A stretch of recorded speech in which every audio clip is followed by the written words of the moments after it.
Welcome to my channel. আজকে আমরা দেখব যে HTML এর সাহায্যে কিভাবে আমরা একটা অ্যানিমেশন অ্যাড করতে পারি। তার জন্য আমরা একটা HTML ফাইল, একটা CSS ফাইল নিই একই ফোল্ডারের ভিতরে, এবং এইখানে হুইল নামে একটা ইমেজ আছে। তো এখন ফার্স্টে আমি HTML এর কোডটা লিখি। এখানে আমরা সাবলেম টেক্সট সফটওয়্যারটা ইউজ করছি।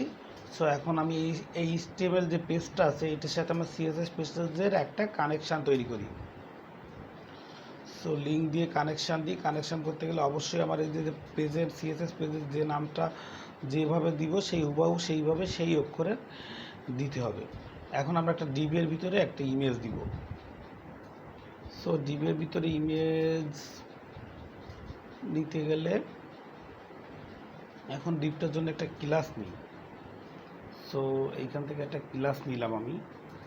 ক্লাস নেওয়ার পরে এইখানে আমি ইমেজটা অ্যাড করব। তো আমরা জানি যে ইমেজ অ্যাড করতে গেলে আমরা ইমেজ ট্যাগ ইউজ করি। এখানে আমরা ইমেজের নামটা লিখবো হুইল ডট, এটা পিং টাইপের ইমেজ, তাই পিং দিব, পিএনজি দিব, জেপিজি হলে জেপিজি দিতাম। এখন আমি যদি এটা রান করি, রান করলে আমার আউটপুট আসবে না, কারণ আমি এই ক্লাসটা এখানে কল করি নাই। তো তাহলে আমাকে কি করতে হবে, আমার এই ক্লাসটাকে কল করে আসতে হবে ডিবের ভিতরে গিয়ে। ও ক্লাসটাকে কল করতে হবে, তার আগে আমি লেখা দিয়ে একটু মার্জিন দিয়ে দিই যাতে আমার ইমেজটা মাঝখানে চলে আসে। এখন এটাকে যদি আমি রান করি তো আমার কোনো আউটপুট আসবে না, কারণ আমি ডিবের ভিতরে এই ডাব্লিউ ক্লাসটাকে কল করি নাই। সো এখন ডিবের ভিতরে এসে আমার ওই ডাব্লিউ ক্লাসটাকে কল করতে হবে। কল করে এখন যদি আমি রান করি, আমার ক্লাস নেমটা অবশ্যই আমি CSS ফাইলে যে নাম দিয়েছি ও সেই নামে হতে হবে। দেখবেন যে চাকাটা মাঝে চলে এসছে। এখন আমি কি করব, আমার এই যে চাকাটা আছে এটা অ্যানিমেশন সেট করব। সেই অ্যানিমেশন সেট করতে গেলে আমি কোথায় যাব, দেখেন WH তারপর ইমেজ ট্যাগ আছে, ওই পথ ধরে আছে, ওই ইমেজ ট্যাগের ভিতরেই আমার ইমেজটা আছে। সো আমার লিখতে গেলে কি করতে, প্রথমে WH আসতে হবে, WH ক্লাসে আসতে হবে। তো ডট দিয়ে WH ক্লাস লিখব, এরপর ইমেজ লিখব। তার মানে কি, এই যে যেটা আমি তৈরি করলাম এর ভিতরে আমি যে কাজ করব সেটা শুধুমাত্র আমার ইমেজের জন্য প্রযোজ্য হবে। এখন এখানে আমি একটা অ্যানিমেশন সেট করি। আমরা অ্যানিমেশন সেট করতে গেলে অ্যানিমেশন প্রপার্টি ইউজ করি। তো এখানে আমি একটা নাম দিব, ওই নামটা যে কেউ তার ইচ্ছা মতো দিতে পারো, কোনো ভুল নাই, যা শুধু মনে রাখলেই হবে। আমি এখানে WH দিই, ওয়ান সেকেন্ড লিনিয়ার ইনফাইনাইট লিখব। লিনিয়ার আর ইনফাইনাইট বানানটা খেয়াল রাখতে হবে।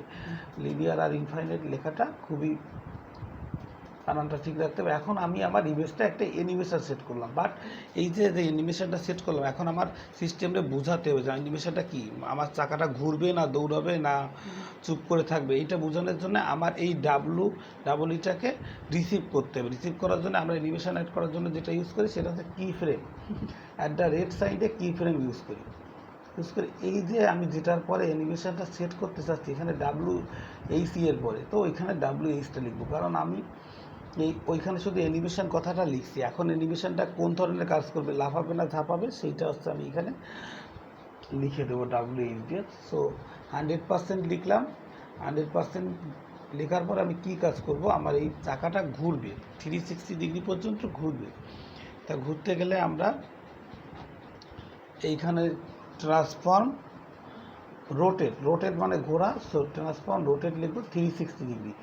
360 ডিগ্রি দিলে 360 ডিগ্রি ঘুরবে। যদি আপনি কম দেন 180 দিলে 180 ডিগ্রি ঘুরবে। সো কোনো সমস্যা নেই, যত ডিগ্রি দেবেন ততটুকু ঘুরবে। দেখেন চাকাটা অনেক ঘুরতেছে, বাট আমি যদি চাই যে চাকাটা একটু আস্তে ঘুরাবো, তাইলে আমার CSS ফাইলকে যে 1 সেকেন্ড আছে এখানে ভ্যালুটা বাড়াবো, যত বাড়াবো চাকাটা তত আস্তে ঘুরবে। সো এখন যদি আমি রান করি, আমার হয়তো সেভ করা হয় না ঠিক মতো, আবার ফাইলে যেয়ে সেভ করে আসি।